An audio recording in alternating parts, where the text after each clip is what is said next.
നമ്മുടെ നാട്ടിലൊക്കെ ചാരായം മാറ്റുക എന്ന് പറഞ്ഞാൽ ഭയങ്കര പ്രശ്നമാണ്, അറിയാലോ അല്ലേ? പോലീസ് പിടിക്കും, എക്സൈസ് പിടിക്കും. ഇവിടെ ഇത് വളരെ സുലഭമാണ്. നമ്മളിപ്പോ നേപ്പാളിലെ ജിത്വാൻ എന്ന സ്ഥലത്തുള്ള ഒരു വളരെ മനോഹരമായ ഒരു ഗ്രാമത്തിലെത്തിയിരിക്കുകയാണ്. അന്ന് കാണിച്ചു കൊടുത്തേ. നല്ല നാടൻ ചാരായം മാറ്റുന്നതാണേ. ഇവര് നല്ല റാഗിയില്ലേ, നമ്മുടെ കൊച്ചു പിള്ളേർക്ക് കൊടുക്കുന്ന കുറുമ്പില്ലേ, ആ സാധനം കൊണ്ട് വാറ്റിയെടുക്കുന്ന നാടൻ ചാരായാണ് കേട്ടോ അത്. ഇവിടെ എല്ലാ വീടുകളിലും ഈ ചാരായം വാറ്റുന്നുണ്ട്. ഒന്ന് കുടിക്കാൻ കൊടുക്കുന്നതാ ചാരായമാണ്. നമ്മളോട് ഒന്ന് ചോദിക്കും. ഇവിടെ അത് വലിയൊരു പാപമൊന്നും അല്ല. ഇവിടെ എല്ലാ വീടുകളിലും, അപ്പുറത്തെ വീട്ടിലും ആറ്റിക്കൊണ്ടിരിക്കുന്നു.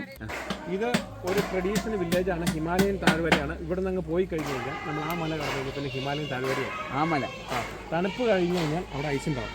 അല്ല, തണുപ്പ് കഴിഞ്ഞാൽ തണുപ്പ് കാലത്ത്.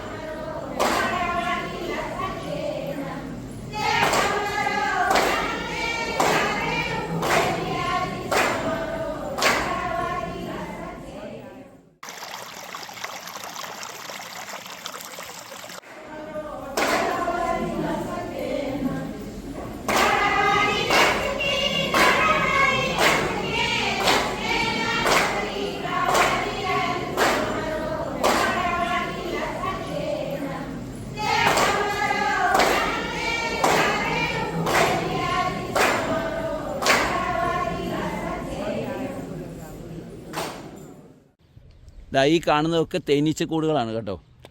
നേരത്തെ പറഞ്ഞില്ലേ, കൃത്യമായിട്ടുള്ള ഒറിജിനൽ തേൻ കിട്ടുന്ന സ്ഥലമാണിത്.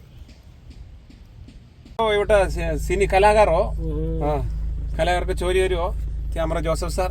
അതാ അങ്ങനെ ഞങ്ങളിപ്പോ KS പ്രസാദ് സാറിനോടൊപ്പം ജിത്വാൻ നാഷണൽ പാർക്കിലാണ് എലിഫന്റ് ബ്രീഡിംഗ് സെന്റർ കണ്ടതിന് ശേഷം. അങ്ങനെയല്ല പറയേണ്ടത്, മനസ്സിലായില്ലേ? എലിഫന്റ് ബ്രീഡിംഗ് സെന്ററിലോട് ഇതാ നമ്മൾ പോയിക്കൊണ്ടിരിക്കുന്നു.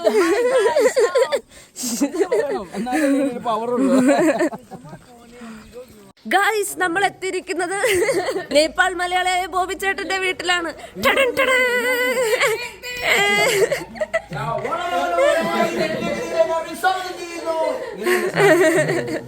ഇവിടെ പറയുന്നത് ഇവിടെയുള്ള ട്രൈബൽ പീപ്പിളിനെ 65 പിള്ളേരെ എടുത്ത് ട്രൈബൽ പിള്ളേരെ പഠിപ്പിക്കുന്ന ആളും കൂടെ കേട്ടോ ബോബി ചേട്ടൻ. ഹലോ, നമസ്കാരം. എൻ്റെ മക്കളായ ദേവു, ഷാരു, ഞങ്ങൾ ഒരുമിച്ച് ഇവിടെ നേപ്പാളിലെത്തിയിരിക്കുകയാണ്. നേപ്പാളിൽ പോക്ര എന്ന സ്ഥലത്ത് ഒരു ബോട്ടിംഗ് ആണ്.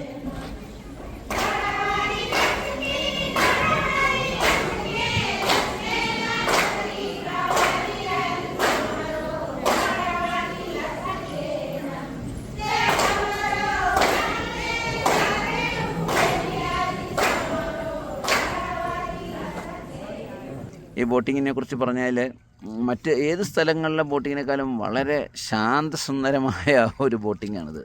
കാരണം ഇവിടെ പെട്രോളിൻ്റെ മാലിന്യങ്ങളൊന്നുമില്ല. കാരണം മോട്ടോർ ബോട്ടുകളേ ഇല്ല, ഇവിടെ എല്ലാം ഇങ്ങനെ തുഴയുന്ന ബോട്ടുകളാണ്. രാവിലെ 6:30 മണിക്ക് തന്നെ ഇവിടെ ആളുകൾ വന്നു തുടങ്ങും ബോട്ടിങ്ങിനായിട്ട്. ഞങ്ങൾ രാവിലെ 6:30 മണിക്കാണ് എത്തിയത്. അതുപോലെ തന്നെ ഇവിടെ 100 കണക്കിന് ബോട്ടുകൾ ഇങ്ങനെ കാണാം. എല്ലാം ഇങ്ങനെ കൈകൊണ്ട് തുഴയുന്ന ബോട്ടുകളാണ്. അതുപോലെ തന്നെ കാലുകൾ കൊണ്ടുള്ള പെഡൽ പുഷ് ബോട്ടുകളുമുണ്ട്.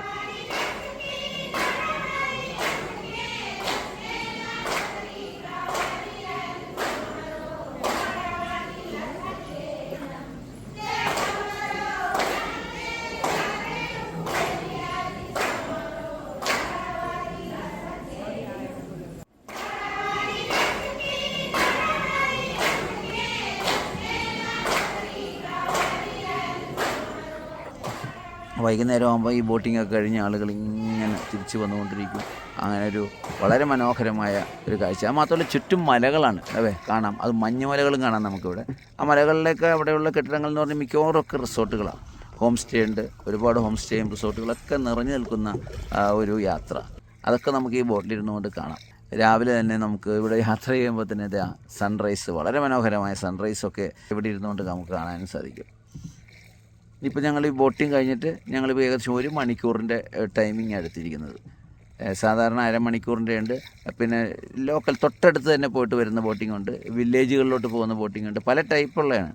ഏതായാലും ഞങ്ങൾ 1 മണിക്കൂർ നേരം ഈ ബോട്ടിംഗ് യാത്ര എൻജോയ് ചെയ്യാൻ തീരുമാനിച്ചിരിക്കുന്നു.